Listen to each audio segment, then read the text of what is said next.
Classical composition in street photography is something that every street photographer should consider. It's really well worth the effort to try and go out and visualize and look at objects, people and situations in the street, which will allow you to create quick classical compositions. Now, the photo that we're about to look at there is something that I took a couple of years ago, and I'd been looking for it for a long time. I happen to like harmony, and in the photo there is harmony. And what we see there is a large platz, or a plaza, or a square in front of a train station. And behind it there you see the building, which creates a lovely arc into a very cloudy sky. It is in fact springtime, and it just rained.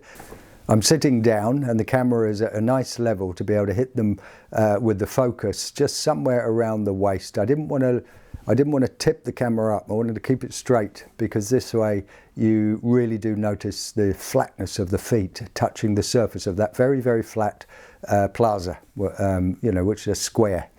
It was definitely a black and white shot. Now, the human eye is always seeking around when we look into images. That is, we look for harmony. And that's simply because the human brain likes order. And you can't have order without chaos. So very often what we do is we begin to look at the photograph, and then we look for the most easiest part of it to understand. And once we're there, we think of it as probably being the center point of the photo. I would say that, it's not always a single person. You can have several people in a photo. Not one single person has to be the center point. And I would say that with this particular photo, it's slightly left there, and it's the woman who is brightest. She's wearing a white top, and she's looking at the man who has his back to us.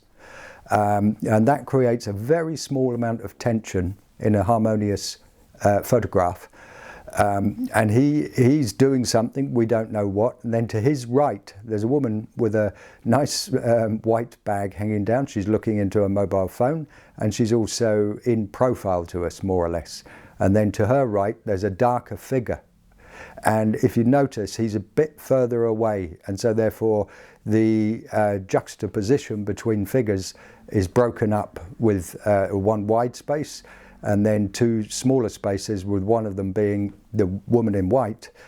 She is slightly closer to the man. It makes you feel like they're probably together. The lovely thing about it is, in black and white, it's very stark. Maybe it's not everybody's cup of tea, but I think it's a lot of people's cup of tea. I like it very much. The whole image is based on harmony, really, and the quietness in it. It's wet, it's rainy, it's a lovely flat ground there, and people have stopped to check their mobile phones. It's outside of a station, so I don't know, maybe they're meeting people or something. So when we look at the photo, we discover that we can follow it with our eyes, make sense of it, and it's such a simple, harmonious photo that it's easy for us to sit a while and look at it and enjoy the harmony of it. As I said, the brain enjoys order, but for order to exist, there must be a little bit of juxtaposition around that order, which can very often be in the sense of something strong. For example, this next photo, in colour, is also harmonious, I believe, but also uses a few ideas that you could say came probably from the movement of modern art. For example, the white bar through the middle of the photo actually causes us to constantly go back to it and look at it, possibly ask why is it there, but it's coming from the fact that I took the photo from behind a glass bus shelter, and in front of it is not a bus but rather a tram, which creates a lovely L shape there, which is like that golden angle in art, and you tend to find that it gives it a few layers. So you've got this white bar, the women talking, and then you've got the tram, and therefore some layers. What's lovely about this photograph is that in the right there's a silhouetted figure from behind of another person waiting for the tram. But they're not involved in the conversation which seems to be going on between the two women, and they're sitting perfectly, as far as I'm concerned, for a lovely street shot of two people in avid conversation. And I do think the photo works very, very well. I took it about the same time as the other one. Anyway, the woman on the left wearing a green jacket. She seems to be very involved in explaining something to the woman in blue who's sitting on the bench, which creates a lovely feeling of, again, that word juxtaposition. One is standing and she's active, and the other one is sitting and passively listening. She's got her arms folded, I believe, or hanging down.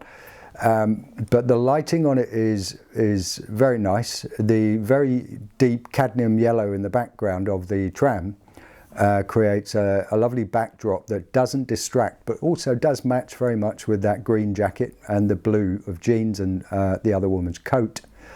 Apart from that, it's a very simple shot. 3 people, a tram, and some layering that begins with the white stripe.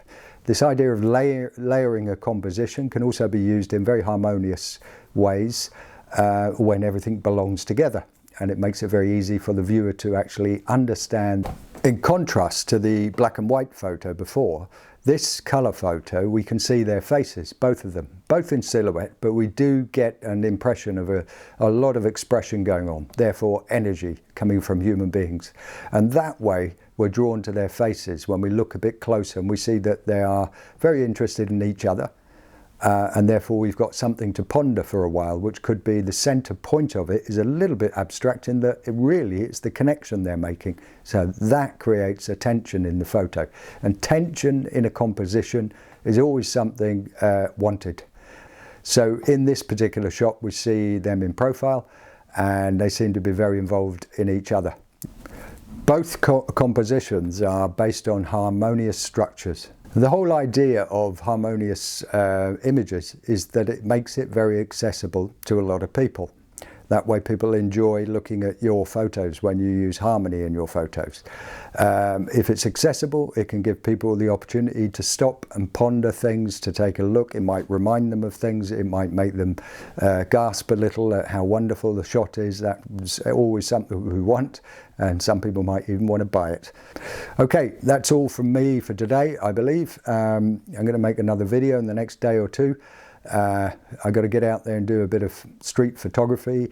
It's autumn, the winter is coming, so make the best of this little bit of sunshine and cloud that we've got.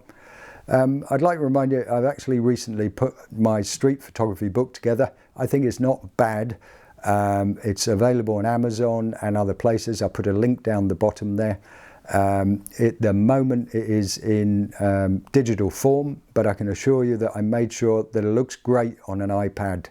It looks good on any pad, or if you have a larger screen phone, you get a very good image. But there's also a lot of my writing in there, so it's well worth it if you want a good read about street photography and basically the creativity of it, and be able to see the photos. You can look at a photograph in a phone, we all do, and so you can imagine what it would be like. I did my very best to make sure that it does work digitally, but the paper book will be out within the next couple of weeks. Anyway, thanks a lot. Subscribe if you like the channel, and I'll see you next time. Bye bye.